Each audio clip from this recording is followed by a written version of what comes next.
اللہ نے جیسے ہی دنیا بنائی اس کے ساتھ ہی اسے اپنے انجام تک پہنچانے کی کچھ نشانیاں بھی بتا دیں تاکہ لوگ عبرت پکڑیں اور قیامت سے قبل توبہ کر لیں۔ رسول اللہ صلی اللہ علیہ وسلم نے قیامت سے پہلے ہونے والی جو نشانیاں بتائی ہیں ان میں بہت سی پوری ہو چکی ہے، جبکہ کچھ بڑی پیشن گوئیاں ابھی ظہور پذیر نہیں ہوئی۔ ان پیشن گوئیوں میں ایک بڑی پیشن گوئی امام مہدی علیہ السلام کا ظہور ہے جو قیامت سے پہلے ہوگا۔ آخری نبی حضرت محمد صلی اللہ علیہ وسلم نے احادیث میں یہ خبر دی ہے کہ قیامت سے پہلے ایک زمانہ ایسا آئے گا کہ دنیا میں کفر پھیل جائے گا، زمین ظلم اور سرکشی سے بھر جائے گی، اسلام صرف مکہ اور مدینہ کی طرف سمٹ جائے گا۔ اس وقت نبی صلی اللہ علیہ وسلم کی بیٹی سیدہ فاطمہ کی اولاد میں سے ایک شخص پیدا ہوگا جو زمین کو عدل و انصاف سے بھر دے گا۔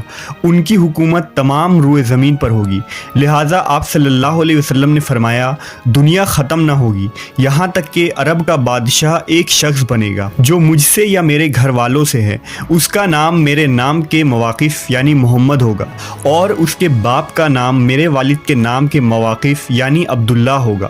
وہ زمین کو عدل و انصاف سے بھر دے گا جیسے وہ ظلم و زیادتیوں سے بھری ہوئی تھی۔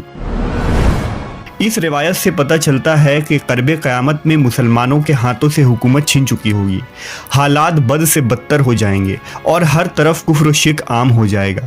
اس دور میں حکومت پر بیٹھے رہنما طاغوت کی اطاعت کرنے والے ہوں گے جو ظلم و زیادتی کریں گے اور عوام ان سے پریشان ہو چکی ہوگی۔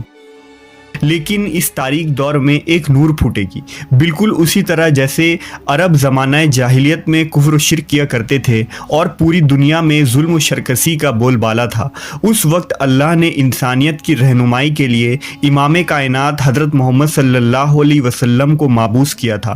بالکل اسی طرح قرب قیامت کے ان بدترین حالات میں اللہ امام مہدی علیہ السلام کو مابعوث فرمائے گا۔ لہذا حضرت جابر بن عبداللہ سے روایت ہے کہ رسول اللہ صلی اللہ علیہ وسلم نے فرمایا وہ وقت قریب ہے جب عراق والوں کے پاس روپے اور غلہ آنے پر پابندی لگا دی جائے گی۔ آپ سے پوچھا گیا کہ یہ پابندی کس کی جانب سے ہوگی تو آپ نے فرمایا اجمیوں کی جانب سے۔ پھر کچھ دیر خاموش رہنے کے بعد کہا کہ وہ وقت قریب ہے کہ جب اہل شام پر بھی یہ پابندی لگا دی جائے گی۔ پوچھا گیا کہ یہ رکاوٹ کس کی جانب سے ہوگی؟ فرمایا اہل روم کی جانب سے۔ پھر آپ نے فرمایا کہ میری امت میں ایک خلیفہ ہوگا جو لوگوں کو مال لب بھر بھر کے دے گا اور شمار نہیں کرے گا۔ آپ نے فرمایا کہ اسلام اپنی پہلی حالت کی طرف لوٹے گا جس طرح کہ ابتدا مدینے سے ہوئی تھی، یہاں تک کہ ایمان صرف مدینہ میں رہ جائے گا۔ اس روایت سے معلوم ہوتا ہے کہ امام مہدی علیہ السلام کے ظہور سے قبل مسلمانوں کی مالی حالات بھی بہت زیادہ خراب ہو چکی ہوگی اور لوگوں کی طرف سے اہل اسلام کو شدید نقصان پہنچایا جائے گا، حتیٰ کہ لوگ کھانے کے لیے محتاج ہو چکے ہوں گے۔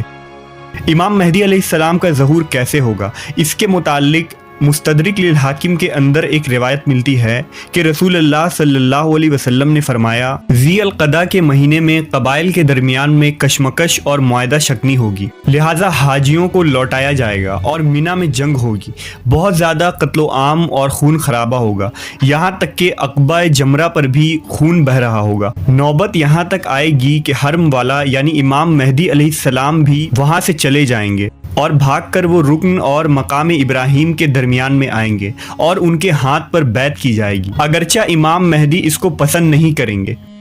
بیعت کرنے والوں کی تعداد اہل بدر کے برابر ہوگی۔ ان بیعت کرنے والوں میں سے زمین و آسمان والے خوش ہو جائیں گے۔ جب لوگ بھاگے بھاگے امام مہدی علیہ السلام کے پاس آئیں گے تو اس وقت مہدی کعبہ سے لپٹے ہوئے رو رہے ہوں گے، چنانچہ لوگ مہدی سے کہیں گے کہ آئیے ہم آپ کے ہاتھ پر بیعت کرتے ہیں۔ امام مہدی کہیں گے کہ افسوس، تم کتنے ہی معاہدوں کو توڑ چکے ہو اور کس قدر خون خرابہ کر چکے ہو۔ اس کے بعد نہ چاہتے ہوئے بھی وہ بیعت کریں گے۔